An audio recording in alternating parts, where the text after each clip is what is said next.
e as irmãs que encontraram a primeira carta do apóstolo João, capítulo 5, versos 4 e 5, por favor, se manifestem dizendo graças a Deus. A palavra do Senhor nos diz assim: porque todo o que é nascido de Deus vence o mundo, e esta é a vitória que vence o mundo, a nossa fé. Quem é que vence o mundo, senão aquele que crê que Jesus é o Filho de Deus? Só os que podem digam amém.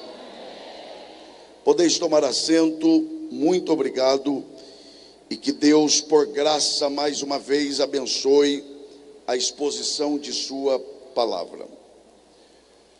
Eu quero acreditar que estamos diante de um texto, se não todo conhecido, pelo menos relativamente, trata-se de um texto familiar, e se não de todos que aqui estão, pelo menos de uma boa parte, principalmente na parte em que João, inspirado pelo Espírito Santo, é claro, ele verbaliza, ele escreve, afirmando que a vitória que é capaz de vencer o que ele chama de mundo, é o que ele chama de a nossa fé.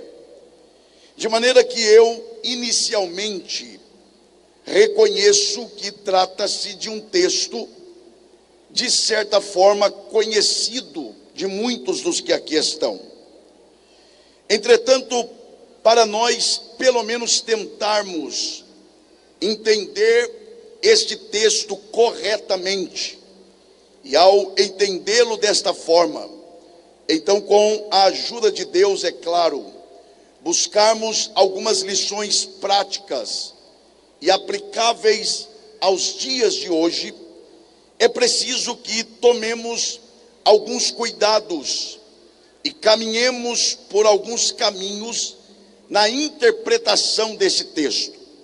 E sem dúvida alguma, o primeiro passo nesta direção é considerarmos que, embora João estivesse debaixo da inspiração e da ação inspiradora do Espírito Santo, isso não quer dizer que João estivesse fora de si, até porque o Espírito Santo, ele nunca rouba a razão, ou a consciência, ou o entendimento da pessoa.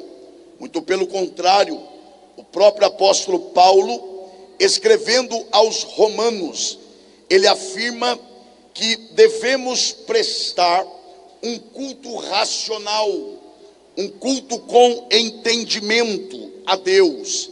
E isto só é possível, é claro, pela ação do Espírito Santo. Então, quando João está sob e debaixo da inspiração do Espírito Santo, João, ele não está fora de si. Pelo contrário, João, ele tem muita clareza a respeito do que está acontecendo nos seus dias. João está escrevendo esta carta, e ele tem noção absoluta dos desafios da igreja daquele tempo. Se você, por exemplo, fizer uma leitura atenta, uma leitura correta desta carta, você perceberá que nas palavras de João há uma espécie de urgência, há uma espécie de alguém que está extremamente preocupado e com pressa de solucionar alguns problemas se você que está atento aqui, fizer uma leitura atenta desta carta, você perceberá nas palavras que João escreve, uma preocupação acentuada, e há uma razão para isto. João, quando escreve esta carta, primeiro, ele tem motivações claras. Segundo, ele também tem objetivos claros. O que é que leva João a escrever esta carta?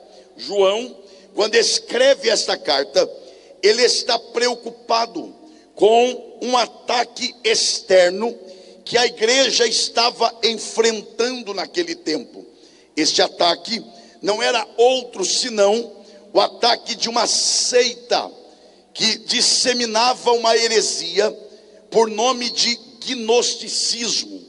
É claro que eu não vim aqui nesta noite falar a respeito dos gnósticos, mas só para você ter uma ideia do quão problemático era isto.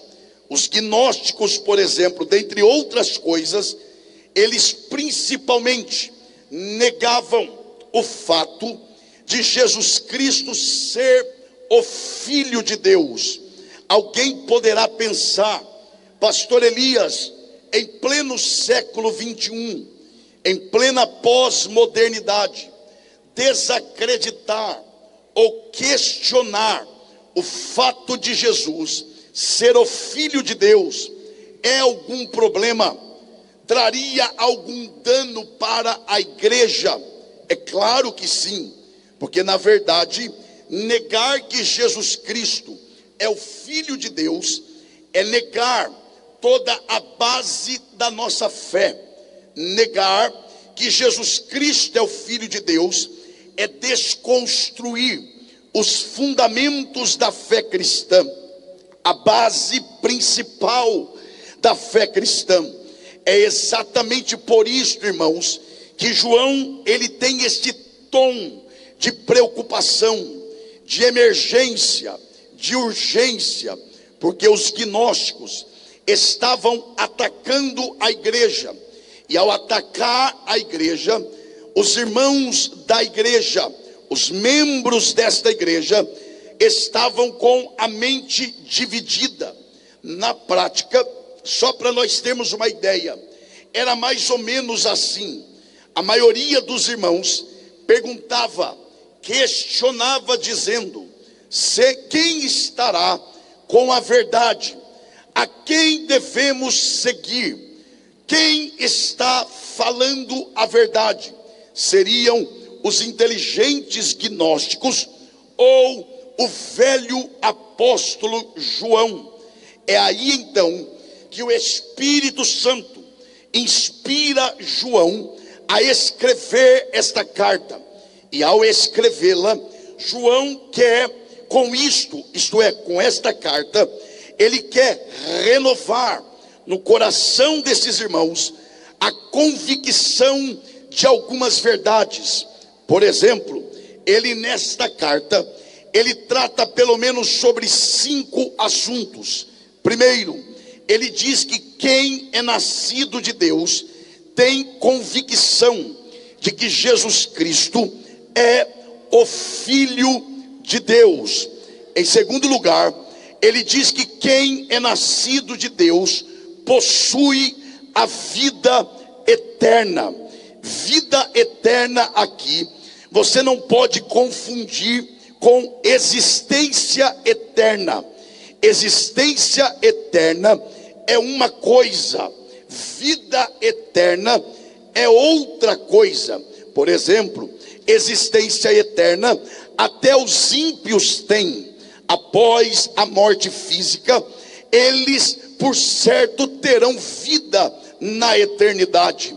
Agora, vida eterna é só para quem crê em Jesus Cristo.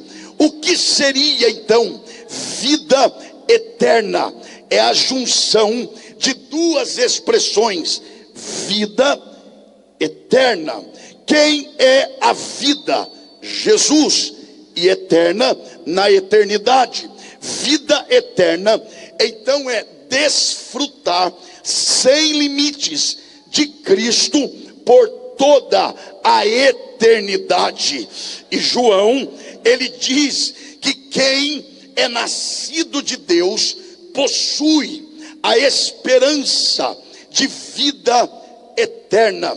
João também, nesta carta, ele afirma que quem é nascido de Deus não peca. Aqui é preciso um cuidado, porque nesta mesma carta, por exemplo, João, ele diz que quem diz que não tem pecado já se faz mentiroso. Então, o que é que João está querendo dizer com a expressão que quem é nascido de Deus não peca? Este não pecar não é cometer falhas, não é cometer deslizes. Este não pecar é não premeditar o pecado, é não projetar o pecado. Este não pecar é não sentir alegria em pecar, e quando peca, sente tristeza na alma. Ele diz então que quem é nascido de Deus não vive pecando, não tem como padrão de vida o pecado. Ele segue, para nós adiantarmos aqui, ele segue também dizendo que quem é nascido de Deus tem as suas orações ouvidas e respondidas por Deus. E finalmente, ele afirma também que quem é nascido de Deus demonstra a sua fé em obras, porque para João, você que está atento aqui, para João, ele afirma, ele entende e ele escreve que não basta crer, é preciso viver uma vida que seja no nível da sua fé. Se creio, tenho que praticar. Se tenho fé, isso tem que ser demonstrado no meu padrão de vida, no meu perfil de vida, no meu modo de viver no dia a dia. E agora sim, quando João está encerrando, ou para encerrar esta carta, inspirado pelo Espírito Santo, ele começa a tratar sobre uma batalha.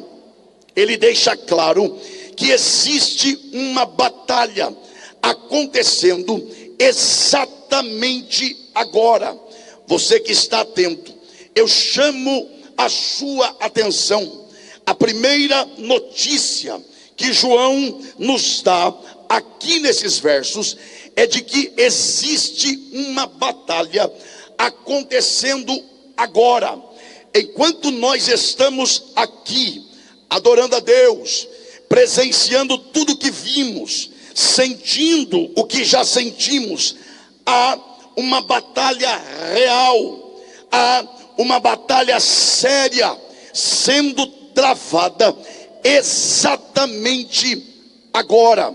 João não só nos dá a informação de que existe uma guerra acontecendo agora, como ele nos mostra quem são os envolvidos nesta batalha. Ele diz, primeiro, que os envolvidos nesta batalha é o que ele chama de nascidos de Deus. Deixa eu perguntar aqui, quem aqui crê que você é nascido de Deus? Aproveite, levante a sua mão e dê o melhor glória a Deus que você já deu aqui nesta noite. Então, você é parte desta batalha. Preste atenção nisto, porque João, ele afirma que de um lado da batalha estão, aqueles que ele chama de nascidos de Deus, e do outro lado da batalha, por incrível que pareça, João, ele não chama aqui, atente para isso, aqui, ele não chama o nosso inimigo de diabo. Pelo contrário, aqui ele chama o nosso inimigo de mundo. Então percebam, de um lado da batalha estão os nascidos de Deus, do outro lado está o que ele chama de mundo. Preste atenção, geralmente pensamos que o nosso adversário é o diabo. É claro que é, mas o diabo, ele tem as suas formas de agir. E aqui João, ele tem uma percepção aguçada. Aqui João, ele, claro, que dirigido pelo Espírito Santo, ele diz que uma das formas do diabo trabalhar e lutar contra os nascidos de Deus é por meio do que ele chama de mundo. Observe, eu conheço pessoas no dia a dia da vida, no dia a dia da igreja. Eu conheço pessoas, pastor Fenelon, me dirijo ao senhor com respeito, é claro. Eu conheço pessoas crentes, sérias, piedosas, santas, pessoas que oram, mas que estão perdendo a batalha. Não estão perdendo a batalha porque pecaram, não. São pessoas sérias, não estão perdendo a batalha porque negligenciam a oração, não. Até oram, mas estão perdendo a batalha porque não conhecem quem de fato é o seu inimigo e como este inimigo ele atua neste tempo. João, ele aparece, ele surge, ele emerge como uma espécie de luz, como uma espécie de orientador, e ele diz que Satanás, em seu tempo, como agora também, ele se manifesta por meio do que ele chama de mundo. Eu preciso que você atente para isso. A grande questão agora é: que mundo é este? De que mundo João está falando? Quando João escreve, e esta é a vitória que vence o mundo. O que é que ele tem em mente? Você que é pai, você que é mãe, você não pode perder isso aqui por nada. Que mundo é este? Quando você olha para a Bíblia fala de diferentes mundos. Por exemplo, a Bíblia fala do mundo criado por Deus. Por exemplo, Paulo, escrevendo aos Colossenses, ele diz sobre os mundos visíveis e os mundos invisíveis. Percebam que então a Bíblia trata a natureza, a obra criada por Deus, como mundo. Por outro lado, a Bíblia também chama a raça humana de mundo, porque Deus amou o mundo. Que mundo é este? É a natureza? Não, são os homens. Percebem? Ora, a Bíblia fala de mundo como natureza. Ora, a Bíblia fala de mundo como os homens, seres humanos. Mas e aqui? A que mundo João está se referindo? Seria a natureza? Claro que não. Não estamos em guerra contra a natureza. Seriam os homens? Claro que não. A Bíblia não se contradiz. Paulo, escrevendo aos Efésios, ele diz que a nossa guerra não é contra a carne, não é contra o sangue, mas é uma guerra espiritual.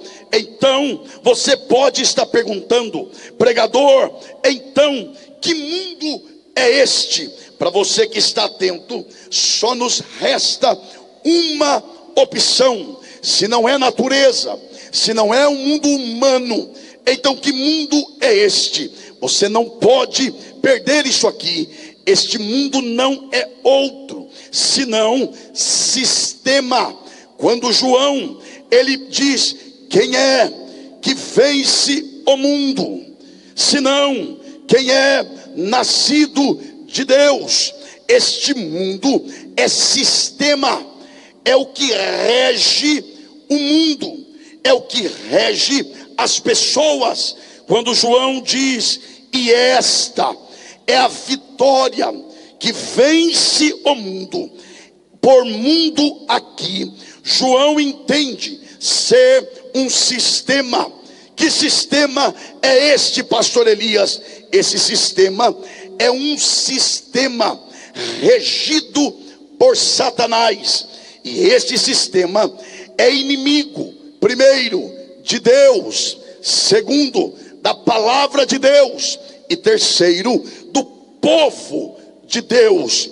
Então, mundo aqui é um sistema que conspira contra Deus e tudo que pertence a Deus. Por exemplo, a própria Bíblia diz: o mundo jaz no maligno. Percebam, eu não me canso de tentar explicar o que isso quer dizer, o que a Bíblia quer dizer com o mundo. Mundo aqui também é sistema, jaz. O que seria a expressão jaz? Dá para imaginar a cena: uma pessoa numa praça, assentado num banco, e alguém está deitado, com a cabeça no colo de quem está sentado.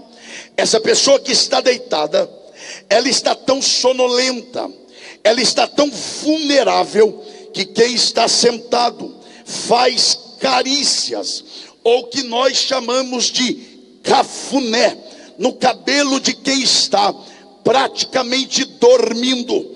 Quando a Bíblia diz, irmãos, o mundo jaz no maligno, a expressão jaz é isto: o mundo está deitado sonolentamente, vulneravelmente, no colo do maligno. Ou seja, quando a Bíblia aqui trata de mundo, ela está tratando de algo que é dominado por Satanás e que usa isso contra Deus, contra a palavra e contra a própria igreja.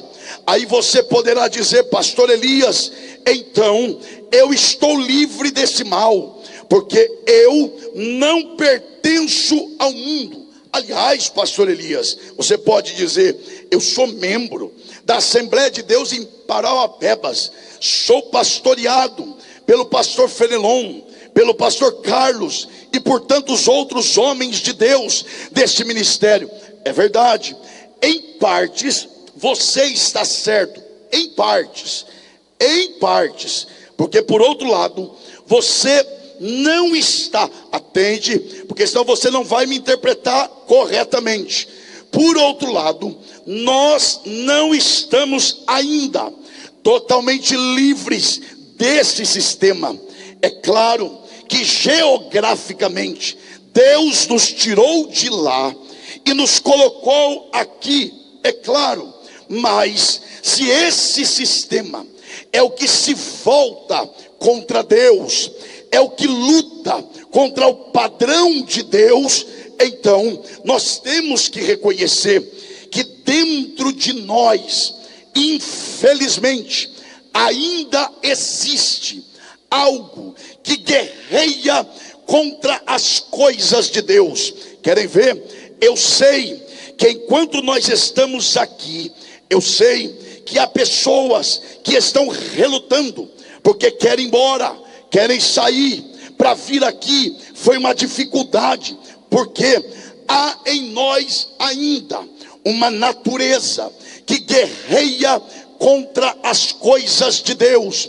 Alguém poderá dizer: pastor Elias, pode acontecer até com o senhor, mas comigo não. Ora, então você é melhor do que Paulo. E olha que eu não estou falando de qualquer pessoa, eu estou falando de Paulo. Eu poderia falar muita coisa sobre Paulo, mas deixe-me rapidamente, para avançarmos, falar somente duas coisas sobre Paulo.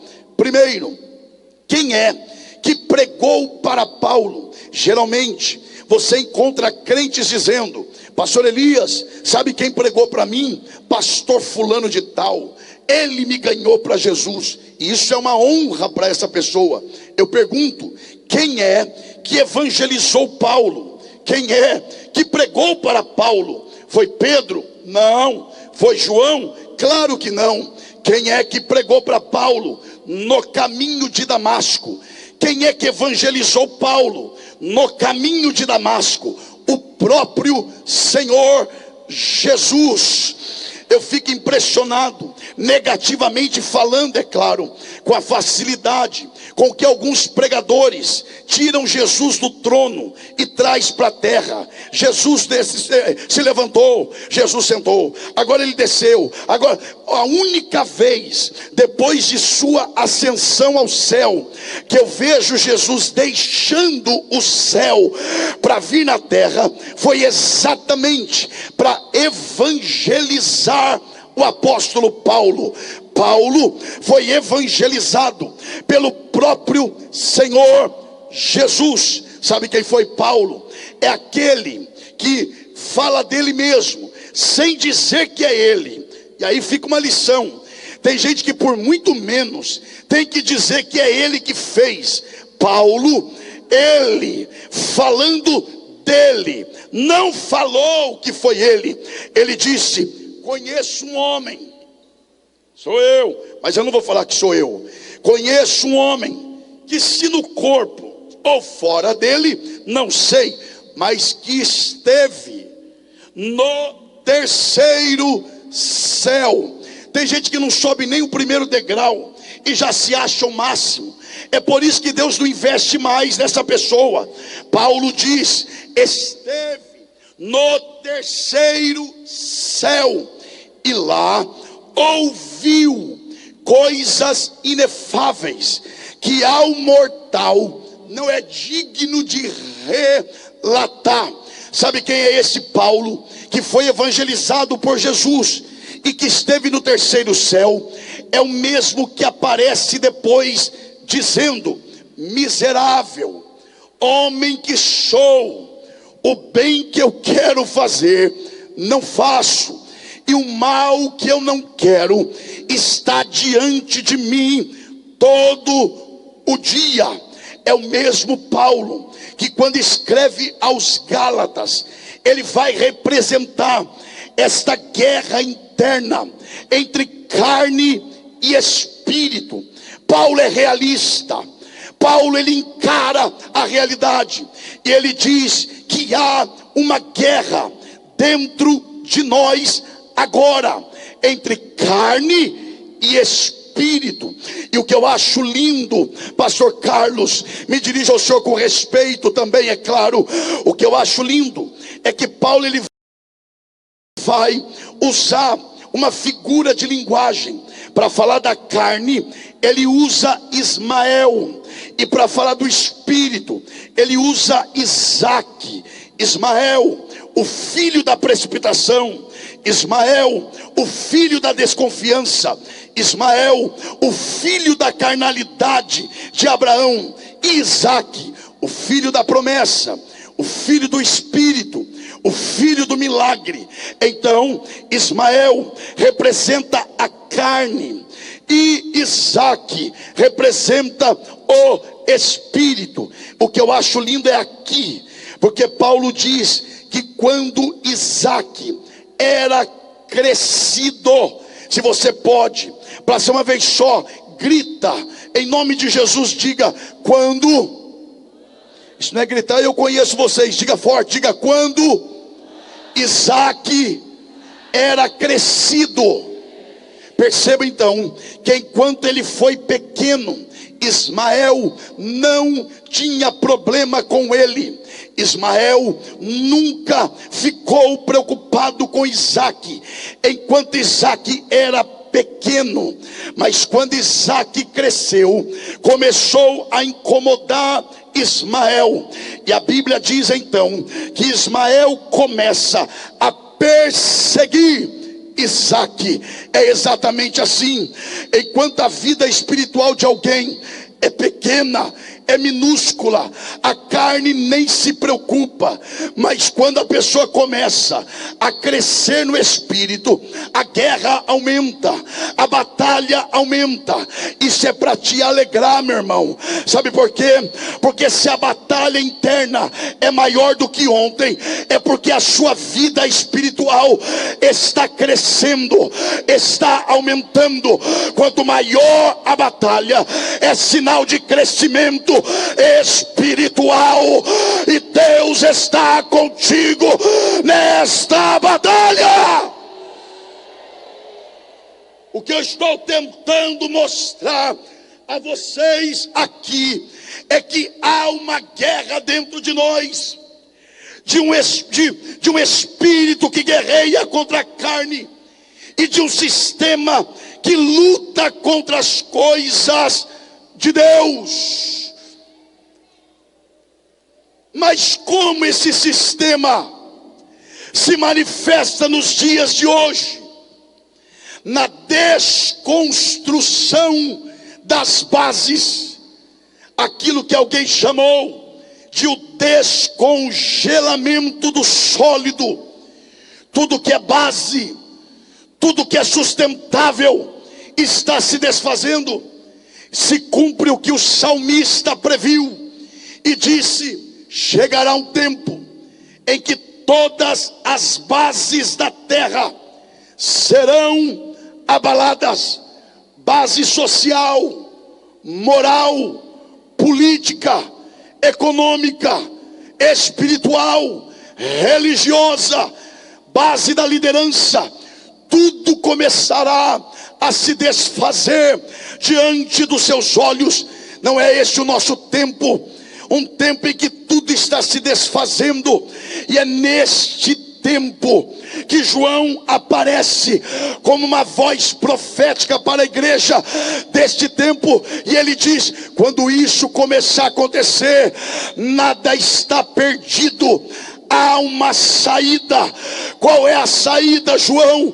E esta é a vitória que vence o mundo, a nossa fé. Só quem pode grita: a nossa fé. Só mais uma vez, diga: a nossa fé. Onde está a mão que você levanta para adorar ao Senhor? Esta mão. Claro, você que quer e pode, e com respeito, é lógico, toque no ombro da pessoa que está perto de você e diga: nada está perdido, há uma saída para a igreja. Diga agora: e esta é a vitória. Vai com ânimo para ele acreditar. É a vitória que vence o mundo, a nossa fé.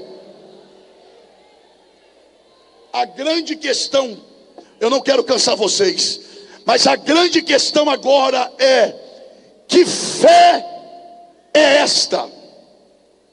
Deixa eu fazer uma pergunta. Quem aqui ainda reconhece que é nascido de Deus, diga glória a Deus. Quem reconhece que está em batalha, diga glória a Deus. Quem quer vencer esta batalha, diga glória a Deus. Pois João apresenta a arma. E qual é a arma para vencer esse sistema? A nossa, o que mesmo é a nossa? Que fé é esta? Primeiro que João não diz a fé, ele diz a nossa fé. Uma coisa é a fé ou fé, outra coisa é a nossa fé. Não é qualquer fé, é uma fé específica. A única arma capaz de vencer o mundo é a nossa fé. Agora, que fé é esta? De onde vem esta fé? O escritor aos Hebreus diz de onde vem. Quando no capítulo 12, a partir do verso 1, ele diz: visto que estamos rodeados de uma tão grande nuvem de testemunha.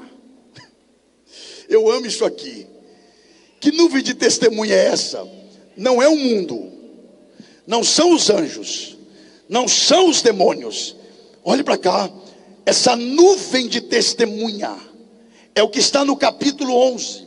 E o que está no capítulo 11? A galeria dos heróis da fé, homens dos quais, segundo o texto, o mundo não era digno. Quem está lendo ali vai lendo o capítulo 11 todo. Quando chega no 12 ele diz: você que leu a galeria dos heróis da fé, você quer continuar o que eles começaram?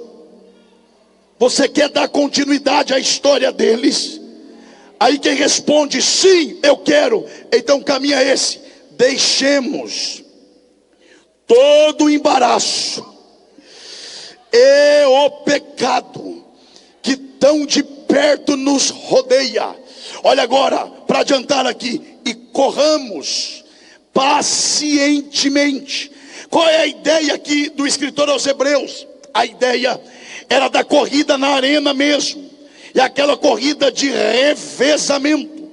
A pessoa tem um bastão, ela corre 100 metros, ela passa o bastão para outra, que corre, passa para outra. É isso aqui, ele está dizendo: os que vieram antes nos passaram o bastão, agora somos nós que temos que escrever a história. Corramos pacientemente.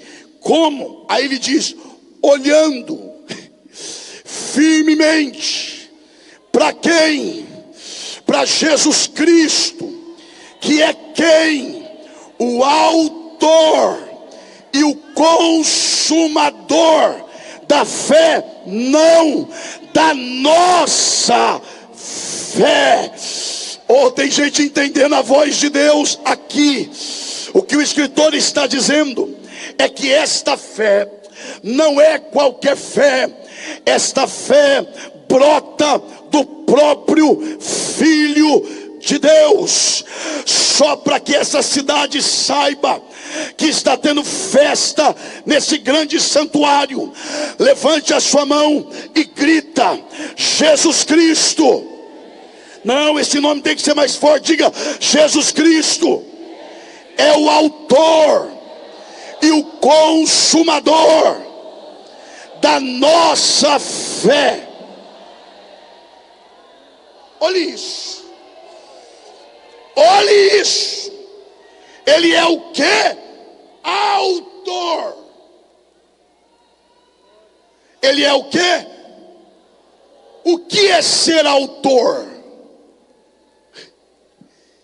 É aquele que gera, que faz nascer. O que o escritor está dizendo é: essa fé não é qualquer uma, ela não nasce de qualquer fonte. Essa fé tem Cristo como a sua fonte. Ele é quem gerou a fé. Mas ele não é só o autor. Ele diz que ele é autor e consumador. Começa nele e termina nele. Porque dele e por ele e para ele são todas as coisas. Então a fé começa nele, está nele e é para ele. Ou ainda tem crente que dá glória a Deus com essas coisas. Você quer ver um exemplo disso prático? Lá em Efésios, Paulo ele diz: nós não somos salvos pelas obras, para que ninguém se glorie, mas somos salvos, olha a sequência, somos salvos pela graça, mediante a fé, e isso não vem, é dom. Olha lá, somos salvos pela, diga bem forte, graça, mediante a, e isso não vem de quem? De nós, mas vem de. Então para eu ser salvo, eu dependo da graça. Para eu aceitar a graça, eu dependo da fé. E isso não vem de vós. O que não vem de nós? A graça e a fé. Então, para eu ser salvo, eu dependo da graça. Para eu receber a graça, eu dependo da fé. Mas todas as duas coisas é Deus quem dá. Então o que eu faço? A não ser abrir a mão, me ajoelhar e adorar aquele que gerou todas as coisas. Quem reconhece a grandeza dele, levante a sua mão e dê um brado de glória.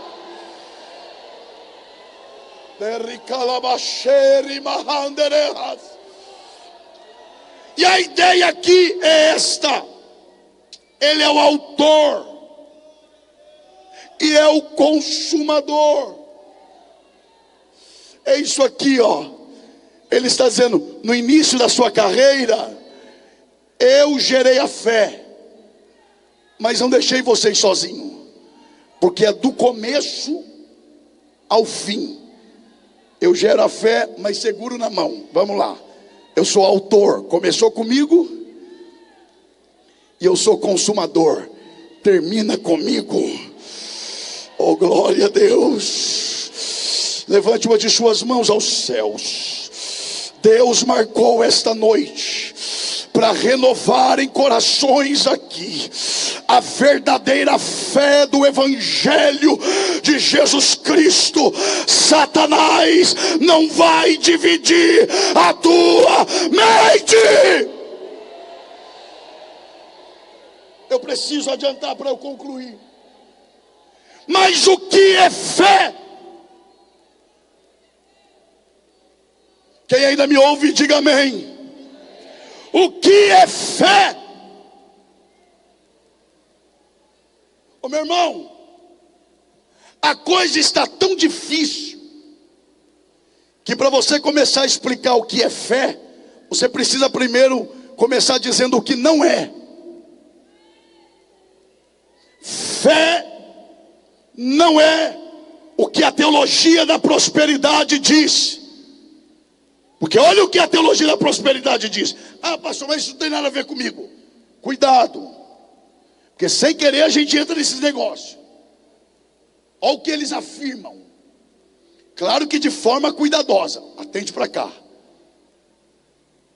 Eles deixam claro que a fé é maior do que Deus. Não, pastor, claro que sim. Quer ver que é verdade? Olha o que eles dizem. Se você tem fé, determina que Deus faz. Declare o que você quer pela fé e Deus fará. O que eles estão dizendo? Que a fé manipula Deus. É como se você fosse o motorista, o volante é a fé e Deus é o carro. Quer ir para a direita? Usa fé. Quer ir para a esquerda? Usa fé. Quero isso? Usa fé. Como se a fé mandasse em Deus. Eu declaro pela fé. Ô meu irmão, aqui quem declara é Deus. A única coisa que crente declara é imposto de renda. E olhe lá ainda. Porque aqui quem tem poder para declarar alguma coisa é o dono da igreja, é o soberano. E aí dá glória a Deus quem acha que tem que dar glória a Deus. Então o que é fé? Eu não vou cansar vocês não. Mas o que é fé? A Bíblia responde. Hebreus 11:1. Ora, a fé é o firme fundamento, presta atenção, das coisas que se esperam. Deixa eu beber água. E a prova das coisas que não se veem. Espera lá. É o firme fundamento das coisas que chegaram. É isso? Que chegarão? Não sei. É o firme fundamento das coisas que se... Então, pera lá. Chegaram. Aí alguém diz assim: não, mas quem tem fé ou quem tem promessa não morre. Como é que é? Quem tem promessa não morre. Ah, morre, meu irmão. Você que não se cuida, você vê.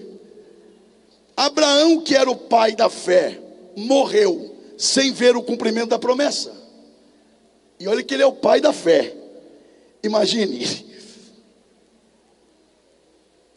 Deus não precisa que eu esteja vivo para cumprir o que Ele me prometeu. A fé, preste atenção, em que tempo a fé trabalha?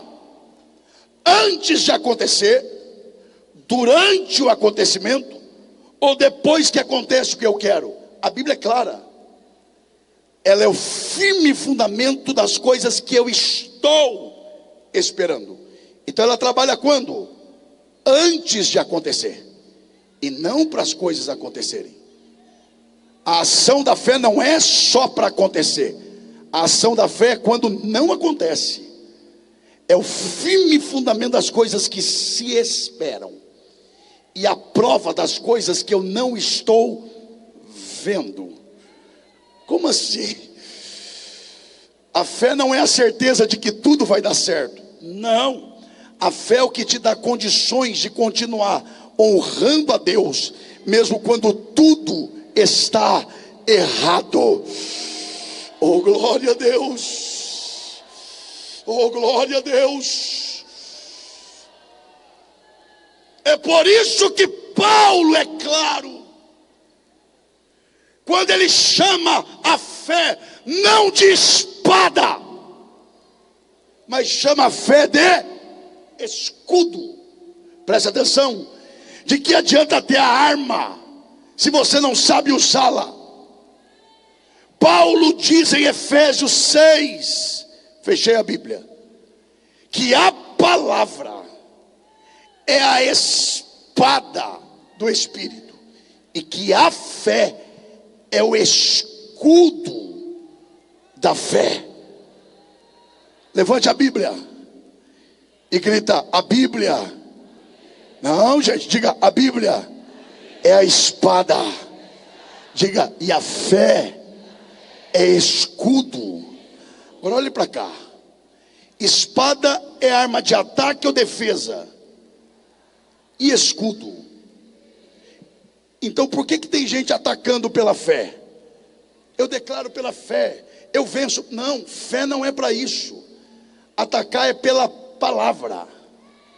Agora a fé, não. É por isso que Paulo diz: embraçando sempre, aqui ó, o escudo da fé. Fé não é para atacar, fé é para defender. E aí Paulo diz: para que vocês sejam capazes de apagar os dardos inflamáveis do diabo. Aonde? Na mente. Quando ele começa a dizer: Deus é bom? Sim. Por que ele permitiu o mal? Ele é poderoso? Sim. Por que ele não fez o que você quer? É aí que floresce a fé. E aí você diz: Deus fazendo ou não, Ele é Senhor. Porque tudo que Ele poderia fazer por mim, Ele fez em Cristo, na cruz do Calvário. Quem deseja esta fé, adore ao Senhor.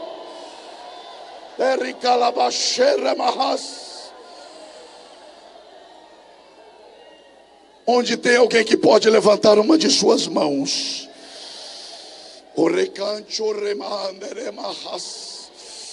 O Senhor renova a sua fé aqui nesta noite. O diabo não vai dividir a tua mente. O diabo não vai dividir a tua casa. Hoje Deus fortalece a tua fé. Eu vou encerrar aqui.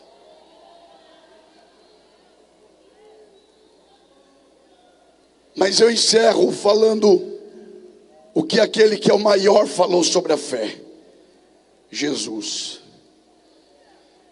Se tiverdes fé, não é do tamanho, é como um grão de mostarda. Tamanho é uma coisa, como é outra. Tamanho é quantidade, como é qualidade. Porque se Jesus dissesse, se tiverdes fé do tamanho, ele cairia em contradição com ele. Porque quando os discípulos tinham pouca fé, ele os repreendia. Aí agora vem dizer que eu posso ter fé do tamanho de um grão de mostarda, que tá bom, é para ter muito ou pouco afinal. Mas ele não diz do tamanho. Ele diz, se tiverdes fé, como? Não é do tamanho. Se vocês tiverem fé da qualidade do grão de mostarda, porque é verdade, o grão de mostarda é minúsculo, quase que invisível, todavia ele é inquebrável. Joga no chão, não quebra. No chão, pisa nele, não quebra. Depois de pisado, joga no fogo, apaga o fogo, tira o grão, planta em boa terra e ainda vai produzir fruto. É disso que Jesus falava. Jesus estava dizendo, se vocês tiverem fé da qualidade de um grão de mostarda, que vence os solavancos da vida, os pisões da vida, o fogo da adversidade, e ainda for capaz de produzir fruto, peçam o que quiserem e vos será feito. Quem deseja esta fé, se coloque em pé, adorando ao Senhor. O recancho remaui nelevas. O recancho mineu ingeu e levas. Onde está a mão que você levanta para adorar ao Senhor? Você pode ser uma bênção para o teu irmão. Isso não é pecado. É a Bíblia quem diz. Quando vocês se reunirem, edificai-vos uns aos outros, consolai-vos uns aos outros. Onde está a mão que você levanta para adorar ao Senhor? Você que quer ser uma bênção para o teu irmão, coloque a mão no ombro dele e diga para ele: o diabo não vai dividir a tua mente. O sistema deste mundo não vai engolir a tua casa. Porque Deus marcou esta noite para renovar em nós a nossa fé. A nossa fé. Diga para ele: não é minha fé, não é sua, é nossa. Nasceu daquele que nos gerou. Oh, glória a Deus. A Bíblia diz que a fé vem pelo ouvir, e o ouvir da palavra. E o Espírito de Deus ministra o meu espírito aqui. Quer começar lá de trás, a quem ainda está atento e orando. Deus vai renovar a tua fé agora, as tuas convicções agora. Seja renovado agora. Por um minuto ore por esta pessoa. Por um minuto ore por essa pessoa. Obrigado. Há crentes aqui que o diabo está tentando engolir pelo sistema a sua casa. Mas o Senhor está dizendo aqui: e esta é a vitória que vence o mundo, a nossa fé. Tem alguém orando aqui ainda? Ore pelo teu irmão.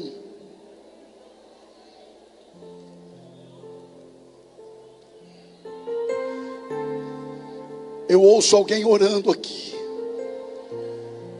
Eu ouço alguns obreiros orando uns pelos outros aqui. Onde tiver alguém orando, Onde tiver alguém com o coração aberto, o espírito voltado para o que foi pregado, seja tocado pela graça de Deus agora.